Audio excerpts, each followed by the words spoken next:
Right, hello everyone. I hope you're able to hear me because I'm using the earphones for my iPhone with the little built-in microphone. So I'm hoping the sound's actually going to pick up on this live stream and I'm not going to look like a Wally jabbering in silence for like the next however long.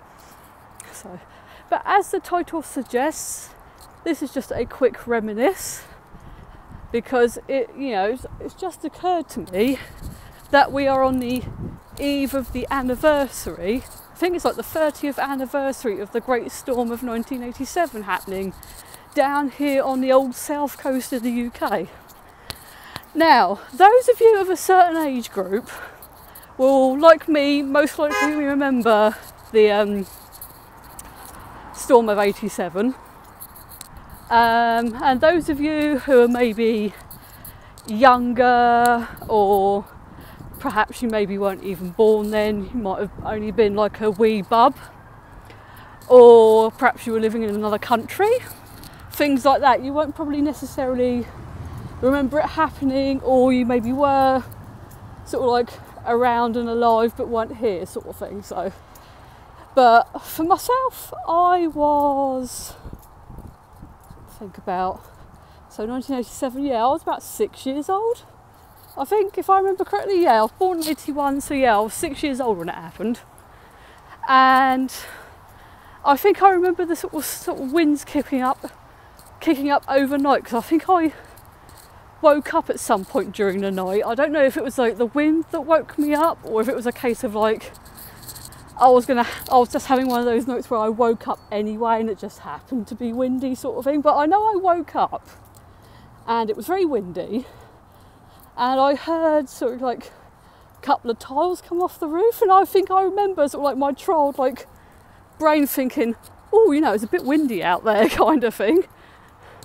And I remember, I think, one of my parents coming in to check on me. To be fair, I don't remember offhand if it was my mum or my dad now, but I do vaguely remember, I think, one of them coming in to check on me. And I think I was very much like, nah, completely not really that bothered about what was going on. And then the following morning, my dad took me to school, and I remember we got turned away because basically a tree had gone through the ceiling of the toilets on, I think, one section of the school. So pretty much trees had been dumped on top of my school. So so the teachers were like, go home, have the day off. I was just like, woo! So that was kind of cool. But yeah, so that was a bit of a mad occurrence. And of course, I think over the years, as I've gotten older and the internet's become more of a thing and YouTube became a thing and stuff like that, I've been able to like go back and look at old news clips in relation to it, and just seeing some of the bloody mad devastation of what happened. It was just like, whoa, okay. It sort of kind of made me appreciate that where I lived in Portsmouth, we actually did like sort of, I think compared to some places, we kind of got away with it a little bit. I mean, yeah, there was damage, i.e. like uprooted trees. My sort of school got a bit of damage, things like that. But I think compared to some places where buildings got utterly devastated, I think we kind of got away a bit lightly compared to others. Although a funny story I will share with you on this is I was watching a documentary that had been made on, I think it was back when it was either the 20th anniversary or 25th anniversary of the storm happening. And it was one of the anniversaries. I think a documentary got made and somebody uploaded it to YouTube. And basically there was a clip where they did an interview with a police officer who happened to be on duty down the South Sea seafront, down in Portsmouth on the night that was all kicking off. There was like, I think he said it was like him and his colleague were sat in the car and they noticed like the weather conditions were getting like really nasty and that. And then they were sort of sat there and they saw a parked car basically being pushed along the road by the sheer force of the wind. And all they could hear was this almighty like, basically because the handbrake was on. And they were both sitting there going,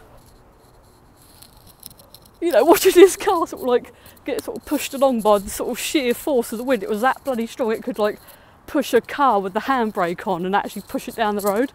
And they were a bit like, the fuck, you know. And I must admit, when I watched that bit of the documentary, I just giggled because I had this mad image in my head of them two just sat there like, huh? As this car was getting pushed down the road. Which leads me on to my next point, which I think is like kind of ironic that I'm going to be sort of like live streaming episode 5 of Life is Strange right on the eve of basically the great storm happening, because, you know, obviously because of like the whole crazy weather conditions and like a tornado happening and such like in that game. And I thought, you know, I happened to be live streaming it on the evening of the great storm happening. So, but yes, it's one of those little random moments. I thought, you know, I didn't realise that even coincided really. So, but hey ho, I just thought I'd randomly share that with you. I mean, if any of you guys have like sort of got any memories of the great storm of '87 happening, or even like the Burns Night storm. I think was it Burns Night? The one that happened, I think, in 1992 or whenever it was. You know, either or really. So, you know, so any of you guys remember any of that kind of stuff, you know, by all means do like a video response or put your comments below. Oh shit.